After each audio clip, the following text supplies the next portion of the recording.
আসসালামু আলাইকুম বিউটিফুল আপুরা, কি অবস্থা সবার? আশা করি সবাই ভালো আছে। আল্লাহর রহমতে আমি অনেক বেশি ভালো আছি। আমি হচ্ছে মহিমা জাহান। তো সকাল সকাল উঠেই হচ্ছে আমি রেডি হয়ে গেলাম ভার্সিটিতে যাওয়ার জন্য। আর হ্যাঁ, আরেকটা কথা একটু বলে নেই, তোমরা যদি কেউ হচ্ছে একদম ফ্রিতে মেকআপ শিখতে চাও বা মেকআপ বা স্কিন কেয়ার প্রোডাক্টের রিভিউ দেখতে চাও, তারা কিন্তু আমার আরেকটা চ্যানেল এক্সপ্লোর ট্রেন অ্যান্ড ভোগে সাবস্ক্রাইব করে রাখতে পারো, কারণ সেখানে হচ্ছে আমি মেকআপ রিলেটেড সকল কিছু আপলোড করে থাকি। তো চলো আবার আমরা আমাদের মেইন ভিডিওতে ফিরে আসি। আর হ্যাঁ, আমি হচ্ছে ভার্সিটিতে একদম এইরকম সিম্পল লুকেই যাই।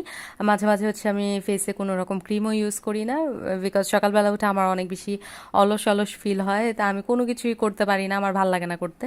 তো যাই হোক, এগুলো করার পর আমি ভার্সিটিতে চলে গেলাম। তারপরে ওইখানে যে হচ্ছে ক্লাস করলাম, ক্লাস করার পর আমরা ফ্রেন্ডরা মিলে ফুচকা বা এটা এটা বেলপুরি ছিল, বেলপুরি খেলাম। তারপর বাসায় এলাম, বাসায় আসার পরে হচ্ছে আমরা লাঞ্চ করলাম। লাঞ্চ করার পরে আমি হচ্ছে এখানে ডিনার মেক করছি। তো আমি হচ্ছে আজকে তোমাদের সাথে এক দুইটা ডিনার আইটেম শেয়ার করব, যেগুলো হচ্ছে তোমরা ডায়েট চলাকালীন সময় খেতে পারো। তো এখানে হচ্ছে আমি এখন ইনস্ট্যান্ট রুটি বানিয়ে নিব। এটার জন্য হচ্ছে আমি এখানে ইউজ করেছিলাম কিছু পরিমাণ বেসন, আর তার পাশাপাশি ইউজ করেছিলাম হচ্ছে আটা। ময়দা থেকে আটা হচ্ছে ওয়েট লসের জন্য বেশি ভালো কাজ করে। ময়দা ওয়েট বাড়াতে সাহায্য করে, বাট আটা হচ্ছে ময়দা থেকে একটু বেশি স্বাস্থ্যকর। তাই তোমরা যখনই হচ্ছে ওয়েট লুজ করতে চাইবে সেই টাইমগুলোতে তোমরা হচ্ছে অবশ্যই ময়দার পরিবর্তে আটা ব্যবহার করবে। তা আমি হচ্ছে সম্পূর্ণ আটা এখানে ইউজ করিনি, হচ্ছে এখানে কিছু পরিমাণ আটা নিয়েছি এবং তার পাশাপাশি কিছু পরিমাণ বেসন নিয়েছি, যাতে হচ্ছে আমার প্রোটিনের মাত্রাটাও ঠিক থাকে। তার পাশাপাশি আমি যাতে হচ্ছে শর্করা বা কার্বোহাইড্রেট খুব বেশি পরিমাণে খেয়ে না ফেলি, সেই কারণে। তো আমি হচ্ছে একটা প্যান নিয়ে নিলাম, এটার মধ্যে হালকা তেল আমি ব্রাশ করে দিয়েছিলাম। আর হ্যাঁ, এখানে হচ্ছে আমি কোনো রকম তেল ইউজ করিনি, তোমরা চাইলে তেল ইউজ করতে পারো, মানে ডোটা যে আমরা বানালাম বা হচ্ছে লিকুইডটা যে আমরা বানালাম ওইটার মধ্যে তোমরা তেল ইউজ করতে পারো, কিন্তু আমি শুধুমাত্র লিকুইডটা বানিয়েছি। অল্প পরিমাণে গরম পানি, তার পাশাপাশি হচ্ছে অল্প পরিমাণে লবণ, মানে পরিমাণ মতো লবণ, বেসন আর হচ্ছে আটা, এই চারটা একসাথে হচ্ছে গুলিয়ে এরকম ঠিক একটা পেস্টের মতো বানিয়ে নিয়েছিলাম। অ্যান্ড ওইটা হচ্ছে আমরা শুধুমাত্র হচ্ছে এই ফ্রাই প্যানে একটু পোর করব। অ্যান্ড এটা হচ্ছে চামচ দিয়ে আবার ছড়িয়ে দেওয়ার কিছু নেই, তোমরা হচ্ছে এই প্যানটা ঘুরিয়ে একটু ছড়িয়ে যতটুকু নিতে পারো তাহলেই হয়ে যাবে। তো আমি হচ্ছে এখানে রুটিগুলো বানিয়ে নিচ্ছিলাম। তো রুটিগুলো ওই রকম পারফেক্ট হয় না সত্যি কথা বলতে, যেহেতু হচ্ছে এটার মধ্যে বেসন ইউজ করা হয়েছে। আর সবচেয়ে বড় সত্যি কথা যেটা, সেটা হচ্ছে বেসন ইউজ করার ফলে একটু একটু হচ্ছে একটু ডালের যে এরকম একটা গন্ধ থাকে, একটু কাঁচা কাঁচা ওই রকম একটা গন্ধ আসে। তো তোমরা সেই ক্ষেত্রে কি করতে পারো, আমি যে এখানে হচ্ছে শুধুমাত্র আটা আর বেসন ইউজ করেছি, তোমরা চাইলে কিন্তু এই আটা বেসনের সাথে একটু পরিমাণে গুঁড়া মরিচ, তারপর হচ্ছে হলুদের গুঁড়া, তারপর হচ্ছে অল্প পরিমাণে ধনিয়ার গুঁড়া ইউজ করতে পারো। মরিচ হলুদ ইউজ না করলেও তোমরা অল্প যদি ধনিয়ার গুঁড়া ইউজ করে নাও, সেক্ষেত্রে কিন্তু এই স্মেলটা একদমই চলে যাবে এবং তার পাশাপাশি খেতেও কিন্তু অনেক বেশি টেস্টি লাগবে। তো তোমরা কিন্তু এইভাবে ট্রাই করে দেখতে পারো। তো এখানে হচ্ছে আমি দুইটা রুটি বানিয়ে নিয়েছিলাম। অ্যাকচুয়ালি আমি হচ্ছে অলস মানুষ, আমি হচ্ছে যত তাড়াতাড়ি সব কিছু করা যায় ওইটাই করা ট্রাই করি, তাই হচ্ছে আমি এরকম ইনস্ট্যান্ট রুটি বানিয়ে নিয়েছিলাম। আর এখানে হচ্ছে কতটুকু আমার হাজব্যান্ড আগেই খেয়ে ফেলেছে, সাইড দিয়ে তোমরা দেখতে পাচ্ছ, তাই হচ্ছে আমি প্রপার ক্লিপ তোমাদের জন্য নিতে পারলাম না। বাট রুটি হচ্ছে এরকমই হয়, খুব সুন্দর চেহারা হয় না, বাট কাজ চলে যাওয়ার মতো একটা চেহারা হয়। তোমরা কিন্তু এভাবে খেতে পারো। তো এটা হচ্ছে আমার ডিনারের একটা আইডিয়া ছিল। তার পাশাপাশি আমি তোমাদের সাথে আরেকটা ডিনারের আইডিয়া এখন শেয়ার করব। এটা হচ্ছে বেসন চিলা, বেসনের চাপড়ি যেটাকে বলে বা চাপটি বলে। অনেকে হচ্ছে এটা আটা দিয়ে বানায়, তা আমি হচ্ছে বেসন দিয়ে বানাতে পছন্দ করি। এমনিতে হচ্ছে আমার বেসন খেতে ভালো লাগে সত্যি কথা যেটা। আমি হচ্ছে যখন হচ্ছে ইফতারের টাইমগুলোতে থাকে আলু চপ বা বেগুনি বানানো হয়, তখন হচ্ছে সাইড দিয়ে অল্প অল্প বেসন পড়ে যায় তেলের মধ্যে, সেইগুলো হচ্ছে একটু মচমচা করে ভাজলে আমার কাছে ভালো লাগে খেতে, মানে বেসন আমার কাছে পছন্দের। তাই আমি চিন্তা করলাম যে আমি হচ্ছে বেসনের চাপড়ি বানিয়ে দেখি কেমন লাগে। অ্যান্ড আমি হচ্ছে দেখলাম ইন্ডিয়ার অনেক ডাইটেশিয়ানরাও হচ্ছে এই বেসন চিলা বা বেসনের চাপড়িটা হচ্ছে রেকমেন্ড করে ওয়েট লসের ক্ষেত্রে।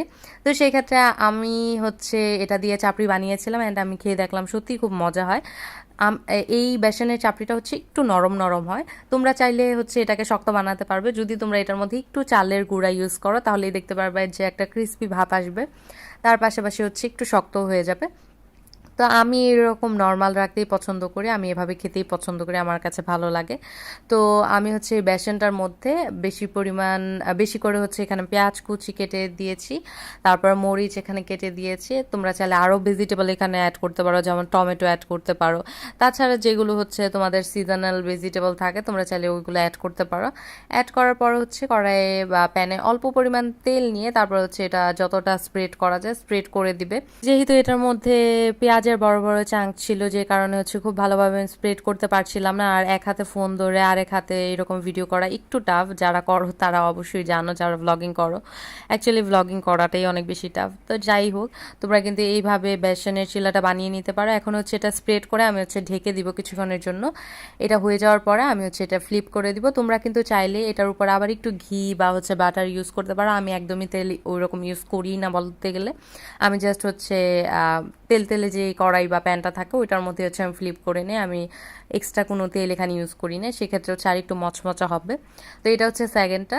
তো এইভাবে হচ্ছে আমি দুইটাই বানিয়ে নিয়েছিলাম। আমি হচ্ছে কোয়ান্টিটি কম রাখা ট্রাই করি, আর আমার বাসায় হচ্ছে আমি শুধুমাত্র ডায়েট করতেছি, তো অন্য কারোর জন্য ওইভাবে বানাইও না, শুধুমাত্র আমি খাই, আমার জন্যই বানাই। তো আমি হচ্ছে এখানে 2 পিস বেসনের চিলা বা বেসন চাপড়ি বানিয়ে নিয়েছিলাম। তো এটা দিয়ে তোমরা হচ্ছে তোমাদের ডিনার করতে পারো, বা তোমরা চাইলে ব্রেকফাস্টও করতে পারো। এটা হচ্ছে ব্রেকফাস্ট আইডিয়ার মধ্যেও পড়ে। তো এটা হচ্ছে আমার আরেক দিনের ছোট্ট একটা ব্লগ। আরেক দিন বলতে কালকে হচ্ছে আমি তোমাদের সাথে কোনো রকম ব্লগ শেয়ার করি না, এটা হচ্ছে কালকেরই আমার ডিনার রেসিপি ছিল। এই মোমোর রেসিপিটা হচ্ছে আমি আমার এর আগের ব্লগে শেয়ার করেছি, তোমরা চাইলে হচ্ছে দেখে নিতে পারো। তো এই মোমোগুলো হচ্ছে আমি একটু ফ্রোজেন করে রেখে দিয়েছিলাম বা ফ্রিজে রেখে দিয়েছিলাম, যাতে হচ্ছে আরেক দিন আমি হচ্ছে এগুলো ইউজ করতে পারি। তো এখানে হচ্ছে 6 পিসের মতো মোমো রয়েছে। তো এখানে হচ্ছে আমি মোমোগুলো একটু স্টিম করে নিব। আর আমার এই চালনিটা একটু ইগনোর করো, কারণ এটা আমি পুড়ে ফেলছি। আমি প্রথমে বুঝতেই পারিনি যে কিভাবে দিতে হবে। তো আমি আগে বুঝতে পারতাম না, বা আমি আগে জানতাম না সত্যি কথা বলতে, যে স্টিম করার সময় আগে নিচে পানি দিয়ে তারপরে যদি উপরে ছাঁকনিটা রাখা হয় তাহলে হচ্ছে পুড়ে না। বাট আমি হচ্ছে এমনিতেই রেখে দিয়েছিলাম, যে কারণে পুড়ে গিয়েছিল। যাই হোক, ওটা ইগনোর করো। তো এই যে আমি মোমোগুলো স্টিম দিয়ে আনলাম, তো এটাই হচ্ছে মোমোর ফাইনাল লুক। আমি এখানে কোনো রকম সস অ্যাড করিনি, তোমরা চাইলে কিন্তু সস দিয়ে খেতে পারো। তো এটাই ছিল আজকে আমার ছোট্ট একটা ভিডিও। আশা করি তোমাদের কাছে এই ভিডিওটা ভালো লেগেছে। যদি ভালো লেগে থাকে আমার চ্যানেলটা সাবস্ক্রাইব করে দিয়ে পাশে নোটিফিকেশন বেলটা প্রেস করে দিতে হবে, ভিডিওটাতে একটা লাইক করে দিতে হবে। আর যদি কোনো কিছু জিজ্ঞাসা করতে হয় ডেফিনেটলি কমেন্ট করে আমাকে বলতে হবে, যাতে হচ্ছে আমি তোমাদের কমেন্টে রিপ্লাই করতে পারি সুন্দর সুন্দর। তো আজকে এই পর্যন্ত, অন্য কোনো ভিডিওতে আবার দেখা হবে। সে পর্যন্ত ভালো থাকো সবাই, আল্লাহ হাফিজ।